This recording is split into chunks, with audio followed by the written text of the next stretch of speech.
Good morning students, स्वागत है आप सभी का एक और नई वीडियो में। आज हम करने जा रहे हैं सामाजिक विज्ञान का मूल्यांकन कार्यपत्रक 2 यानी कि असेसमेंट वर्कशीट नंबर 2, जो कि क्लास 10th की वर्कशीट है। और ये जो वर्कशीट है वो है 4 अगस्त 2021 की। ये जो कार्यपत्रक है वो 20 अंक का है, ठीक है, 20 मार्क्स का है। यह कार्यपत्रक दो भागों में विभाजित है, दो सेक्शन है इसके। सेक्शन 1 में क्या है, सारे MCQ हैं, मल्टीपल चॉइस क्वेश्चन है जो कि एक नंबर के हैं। और सेक्शन जो दूसरा है उसमें सारे जो प्रश्न है वो 3 नंबर के हैं। तो जो भाग 1 है उसको पहले हम सॉल्व करेंगे। देखो यहाँ पे क्या दे रखा है, यहाँ लिखा है कि नीचे दिए गए अनुच्छेद को पढ़िए एवं पूछे गए प्रश्नों के उत्तर दीजिए। अनुच्छेद इस टाइप से लिखा है कि झूम अर्थात कर्तन दहन प्रणाली स्लैश एंड बर्न जो फार्मिंग होती है, कृषि को मैक्सिको और मध्य अमेरिका में मिल्पा, वेनेजुएला में कोनुको, ब्राज़ील में रोका, मध्य अफ्रीका में मसाले, इंडोनेशिया में लदांग और वियतनाम में रे के नाम से जाना जाता है। तो यहाँ पे जो कर्तन और दहन कृषि प्रणाली है वो अलग अलग कंट्री के अंदर किस किस नाम से जानी जाती है वो यहाँ पे लिखा हुआ है। भारत में भी यह प्रारंभिक किस्म की खेती अनेक नामों से जानी जाती है, जैसे मध्य प्रदेश में बेबर या दहिया, आंध्र प्रदेश में पोड़ू या अथवा पेंडा, ओडिशा में पामाडाबी या कोमान, बरिंगा और यहाँ पे पश्चिम घाट में कुमारी, दक्षिण पूर्वी राजस्थान में वालरे या वाल्टरे, और यहाँ पे देखा हिमालयन क्षेत्रों में खील, झारखंड में कुरुवा और उत्तर पूर्वी प्रदेशों में झूम के आदि के नाम से ये मतलब इसको हम जानते हैं। तो देखो एक ही जो कृषि प्रणाली वो तो सेम है, बस अलग अलग नाम है, अलग अलग राज्यों के अंदर अलग अलग नाम से जानी जाती है और अलग अलग कंट्री के अंदर भी अलग अलग नाम से जानी जाती है। इसको हमने पढ़ लिया। अब यहाँ पे क्या जो प्रश्न है उनको हम 1 बाय 1 सॉल्व करेंगे। पहला जो आंसर है बेटा वो क्या है कि कर्तन एवं दहन कृषि को मैक्सिको में क्या कहा जाता है। यहाँ पे देखो लिखा भी था ना, कृषि को मैक्सिको और मध्य अफ्रीका में मिल्पा कहते हैं। तो यहाँ पे देखो मिल्पा पे आपको टिक करना है बी।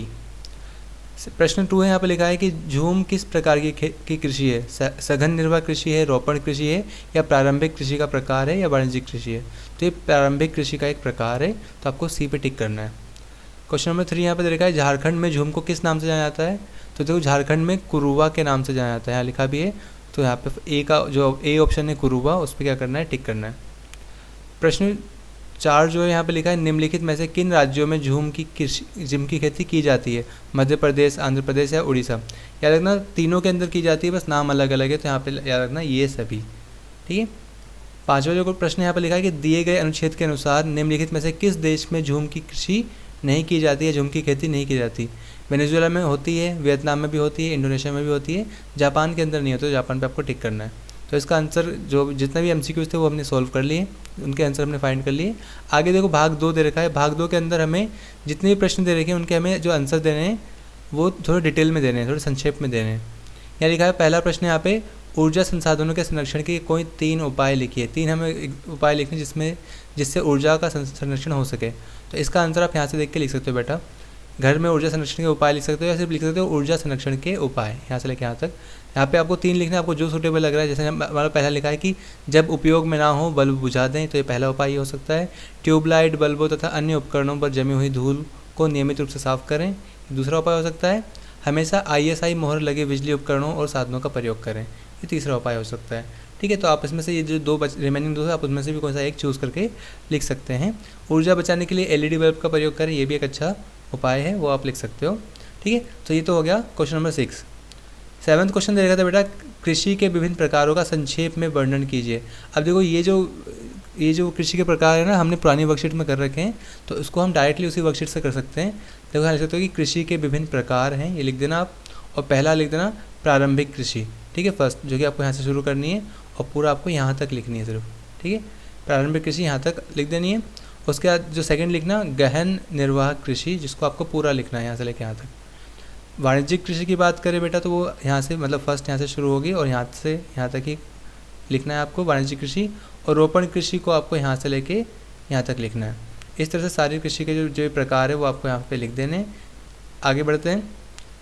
क्वेश्चन नंबर 8 जो है यहाँ पे कहा है कि चावल की खेती के लिए आवश्यक भौगोलिक दशाओं का वर्णन कीजिए। यानी कि चावल की जो कृषि है या खेती है कैसी भौगोलिक दशा में अच्छे से हो पाती है वो लिखना है।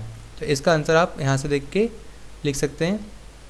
देखो यहाँ पे लिखा भी है कि भारत में चावल व्यापक रूप से ऊंचाई और जलवायु की बदलती परिस्थितियों में बोया जाता है। भारत में चावल की खेती समुद्र तल से 3000 मीटर ऊंचाई तक एवं 8 से 35 डिग्री उत्तर अक्षांश तक होती है। इसके अलावा देखिए कि चावल की फसल को एक गर्म और नम जलवायु की ज़रूरत होती है। ये यहाँ से आपको सब लिख सकते हो, यहाँ से बहुत इंपॉर्टेंट है कि चावल की जो फसल होती है उसको एक गर्म और नरम जलवायु की ज़रूरत होती है। यह सबसे अच्छा उच्च नमी, लंबे समय तक धूप और पानी की एक आश्वत आपूर्ति वाले क्षेत्रों के लिए अनुकूल है। तो आपको ये पूरी जो डिटेल है वो यहाँ से लेकर यहाँ तक आपको लिख देनी है। यहाँ पे क्या लिख सकते हो कि जो चावल की जो कृषि है उसके लिए जो अनुकूल जलवायु है वो किस प्रकार की होती है, वो यहाँ पे इसका आंसर दे रखा है। आगे देखते हैं क्वेश्चन नंबर 9 पे यहाँ लिखा है कि आप अपने दैनिक जीवन में खनिज संसाधनों का संरक्षण कैसे कर सकते हैं, किस तरह से हम बचा सकते हैं, इसका आंसर लिखना है। तो इसका आंसर आप यहाँ से देख के लिख सकते हो बेटा 9 पर। यहाँ लिखा है खनिज संसाधन और खदानों का संरक्षण उसी प्रकार आवश्यक है जिस प्रकार पर्यावरण संरक्षण जरूरी है।